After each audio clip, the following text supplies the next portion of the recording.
Hello बच्चा लोग, देखो ये है हमारा ओवरी अंडाशय जिसको बोलते हैं। ठीक है, इसमें हम करेंगे क्या कि अंडाणु का निर्माण कैसे होता है, अंडाणु बनता कैसे है। देखो इसका पूरा प्रोसेस यहाँ होता है। यहाँ पे ये बारी बारी जो जो दोहरी झिल्ली दिख रहा है आपको, ये क्या है, इसको बोलते हैं जनन उपकला। ये पूरा पूरा जो दोहरी दिख रहा है ना, इसको बोलते हैं क्या, जनन उपकला बोलते हैं, जर्मिनल एपिथेलियल टिश्यू बोलते हैं। इसका बना होता है इसका बाहरी आवरण।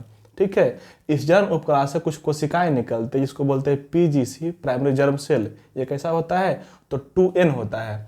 इसका होता है समसूत्री विभाजन और बहुत सारे कोशिकाओं का निर्माण होता है, बहुत सारे कोशिका बनता है। मतलब कि देखो यहाँ पे लिखा है कई मिलियन कोशिका बनता है, कई मिलियन कोशिकाएं बनती है ना।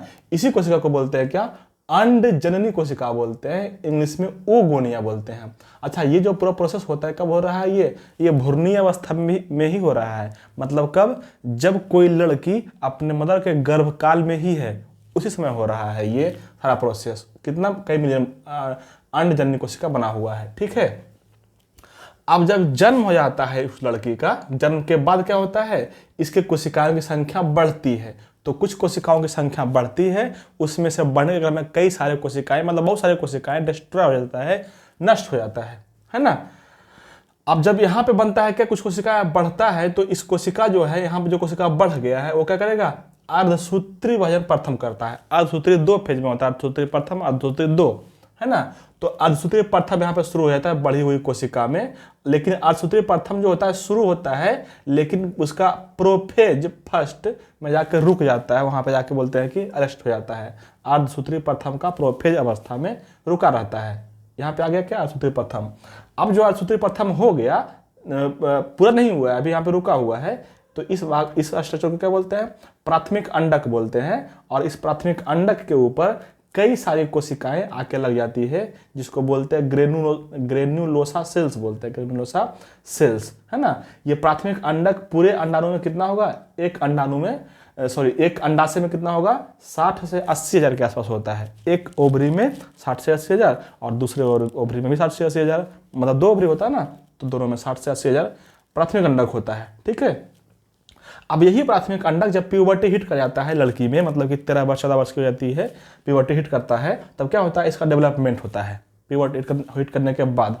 और जब इसका डेवलपमेंट होगा, मतलब यही प्राथमिक अंडक का, तो क्या बनेगा, द्वितीय पुटक बनेगा। और द्वितीय पुटक इसको संरचना को बोलते हैं। इसमें क्या करेगा, तो ग्रेनुलोजा जो सेल्स था, ग्रेनुलोजा सेल्स के 2 परत बन जाता है, एक ब्लू का दिख रहा है, ब्लैक का दिख रहा है। इसका ग्रेनुलोजा सेल्स का 2 परत बन जाता है, इसको बोलते हैं क्या, थीका बोलते हैं। दोनों परत को मिला के बोलते हैं क्या, थीका।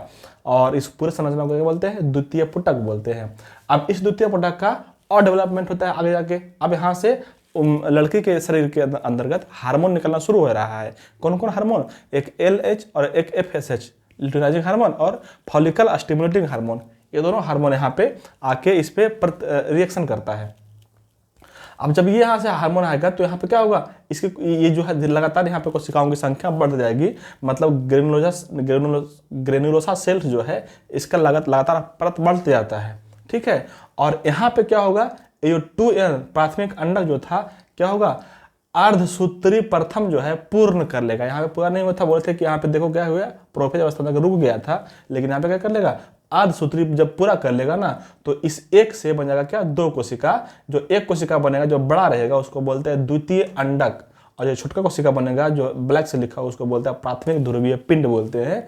ये धीरे धीरे बाद में क्या होता है, समाप्त हो जाता है, खत्म हो जाता है प्राथमिक ध्रुवीय पिंड, और बचता है कौन, द्वितीय अंडक। ठीक है, अब द्वितीय अंडक के जो बीच में खाली स्थान है ना, उसमें कुछ द्रव भरा रहता है, उसको बोलते हैं एंट्रम।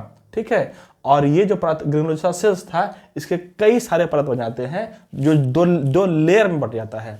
तो पहला जो लेयर है अंदर का, उसको बोलते हैं थीका इंटरना, और जो बाहरी लेयर है उसको बोलते हैं क्या, थीका एक्सटर्ना। अब थीका एक्सटर्ना और थीका इंटरना, द्वितीय अंडक, एंट्रम, प्राथमिक ध्रुवीय पिंड, ये पूरा स्ट्रक्चर कहलाता है क्या, तृतीय पुटक कहलाता है, तृतीय पुटक, है ना। और LH और FSH के कारण जो है, इस कोशिका से, मतलब कि ग्रेनुलोसा कोशिका जो लेयर बना हुआ है, उससे निकलता है एक हार्मोन जिसको बोलते हैं एस्ट्रोजन। जैसे जैसे यहाँ पे कोशिकाओं की संख्या बढ़ती जाएगी, वैसे वैसे एस्ट्रोजन की मात्रा भी बढ़ती जाएगी, है ना। अब देखो यही आगे जाकर डेवलपमेंट करके बनाया क्या, इस तरह का स्ट्रक्चर। यहाँ पे दिख रहा होगा अंदर में क्या आपको, द्वितीय अंडक। अच्छा, प्राथमिक ध्रुवीय पिंड खत्म हो गया है ना, बचा क्या, द्वितीय अंडक। अब द्वितीय अंडक यहाँ पे डेवलपमेंट करके अपने ऊपर एक और लेयर बनाता है जिसको बोलते हैं जोना पेलुसिडा, है ना। और इसके बाद जो यहाँ पे थीका इंटरना है जो ब्लू दिख रहा है, उसके बाद थीका एक्सटर्ना है। ये पूरा भाग कहलाता है क्या, इस पूरे भाग को बोलते हैं ग्राफ पुटक।